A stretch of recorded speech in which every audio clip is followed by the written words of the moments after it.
माँ की उतरन। बहू तेरी माँ को शर्म नहीं आती उतरन देते हुए। सपना जैसे ससुराल आई अभी बेचारी बैठी भी नहीं थी कि सपना की सास बोली, क्या दे दिया तेरी माँ ने आज तुझे। सपना के हाथों में थैला देखकर सुनीता जी ने चश्मे के नीचे से झांकते हुए पूछ लिया। सपना ने एक बार थैली को देखा और हिचकते हुए सपना ने थैले में से निकालकर एक सूट अपनी सास सुनीता जी के सामने रख दिया। सूट को उलट पुलट कर देखते ही सुनीता जी की त्योरियां चढ़ गईं। ये सूट तो पहना हुआ लग रहा है। तेरी माँ ने क्या इस बार पुराने सूट ही दे दिए तुझे और तू आराम से उनको लेकर भी आ गई। ना तुझे शर्म लगी और ना तेरी माँ को। माँ जी, इसमें शर्म की क्या बात है। माँ जी, वो माँ का ये सूट मुझे बहुत अच्छा लगता था, तो इस बार माँ ने ये सूट मुझे ही दे दिया। अच्छा, तो अब इतने बुरे दिन आ गए हमारे जो अपनी मायके की उतरन पहनेगी तू। अरे तुझे तो अकल नहीं, लेकिन तेरी माँ को तो सोचना चाहिए था ना बेटी को उतरन देने से पहले। आज ये सूट दे दी, कल को तेरे बच्चों के लिए तेरे भतीजे भतीजी के पुराने कपड़े भी दे देंगी और तू आराम से ले आएगी कि तुझे बहुत पसंद थे।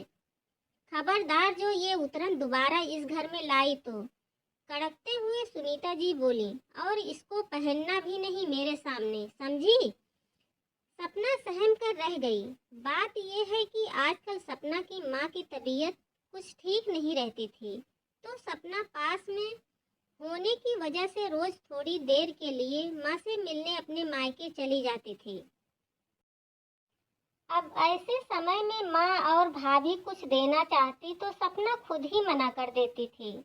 कहती, मैं तो सिर्फ माँ से मिलने आ जाती हूँ, इसलिए प्लीज आप लोग ये लेना देना मत किया करो। खुशी का माहौल हो तो मुझे भी कुछ लेना अच्छा लगता है, लेकिन इस वक्त आप लोगों पर बेवजह का बोझ डालना मुझे बिल्कुल अच्छा नहीं लगता। मुझे बहुत बुरा लगता है। बस मैं माँ के साथ ज़्यादा वक्त गुजारना चाहती हूँ, दिन भर उनकी खिदमत करना चाहती हूँ और मुझे कुछ नहीं चाहिए।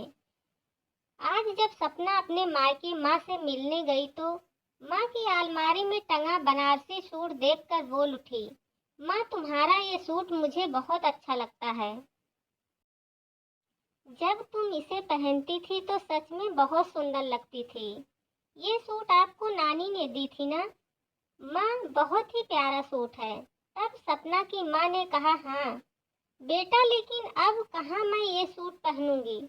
तुझे पसंद है तो तू ले जा, मेरी निशानी समझकर, और तू पहनना। माँ की बात सुनकर सपना भावुक हो उठी। ऐसा क्यों बोल रही हो माँ, देखना तुम ठीक हो जाओगी। कहते हुए सपना अपनी माँ के गले से लगकर बिलख पड़ी। उसे भी अंदेशा था कि अब माँ ज्यादा दिन तक नहीं रहने वाली थी, क्योंकि माँ को कैंसर हो गया था और वो लास्ट स्टेज पर था। बहुत डॉक्टर को दिखाया, लेकिन सबका कहना यही था, कोई फायदा नहीं ऑपरेशन का, क्योंकि उम्र भी हो गई और लास्ट स्टेज भी है। तो बस आप लोग सेवा करें जितने दिन भी हैं।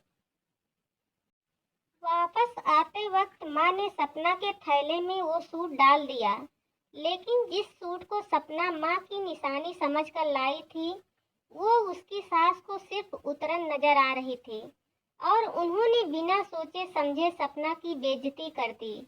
सपना का मन खिन्न हो गया था। उसने ठान लिया था कि अब वो कभी अपनी माँ की कोई चीज लेकर नहीं आएगी। जहाँ सिर्फ पैसों का मोल है, भावनाओं का नहीं, वहाँ कुछ लाने का क्या फायदा। कुछ दिनों बाद ही सपना की माँ चल बसी।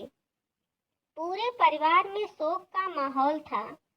सपना भी 13वीं तक अपने मायके में ही थी। 13वीं के दिन सपना के पति और सास ससुर भी सपना के मायके गए थे।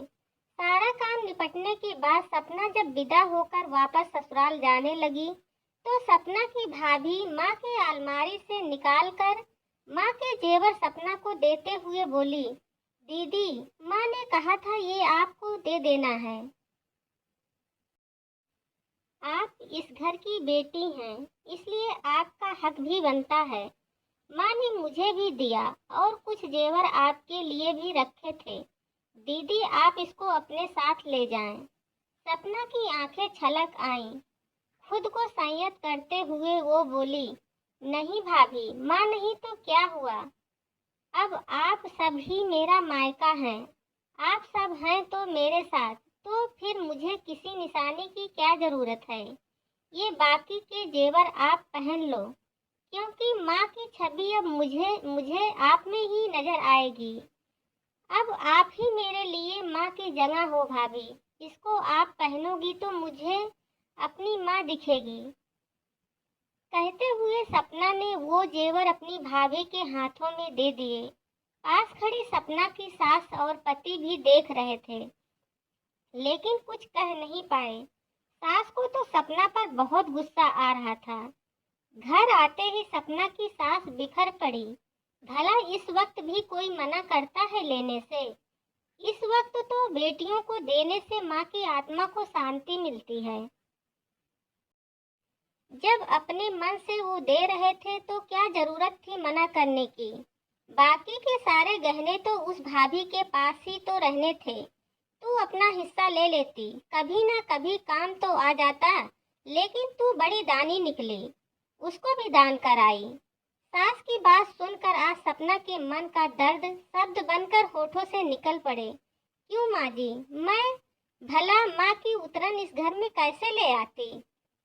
आपने ही तो कहा था कि आइंदा कभी मायके से उतरन लेकर मत आना। वो सूट तो माँ ने मुश्किल से 2-4 बार पहना था, लेकिन वो जेवर तो माँ हमेशा पहने रखती थी।